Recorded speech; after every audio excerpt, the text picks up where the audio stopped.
muna 361 haka ya bada approval aka saka biliyan guda 3 wato miliyan 3,610. A haka aka saka ma kowace gunduma aka kuma sahale musu suka rika nemo makarantu da kuma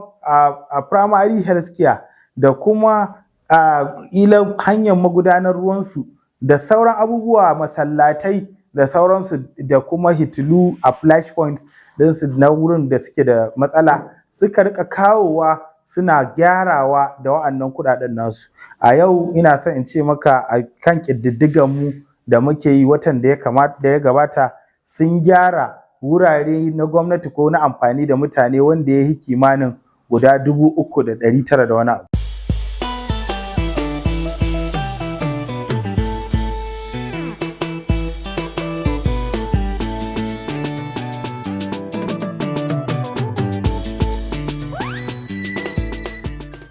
Kamar yadda muka sani kimanin shekara 1 da rabi mai girma gwamnan jihar Katsina Malam Duka Umar Radda PhD CON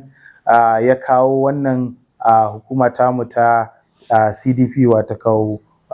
hukumar da ke jan cigaban talaka daga tushe. Lokacin da muka fara mai girma gwamna lokacin da yake inaugurating ɗinta ya sanar da duniya akan cewa ya kawo wannan shirin ne domin ya maida ragaman mulki ga hannun talaka, saboda shi yana ganin duk wani planning da za ka yi in baka sa da talaka a cikin shi ba to that means ba kana yi mashi shiri ba ne. Kamar yadda bature ke cewa in baka yi shiri da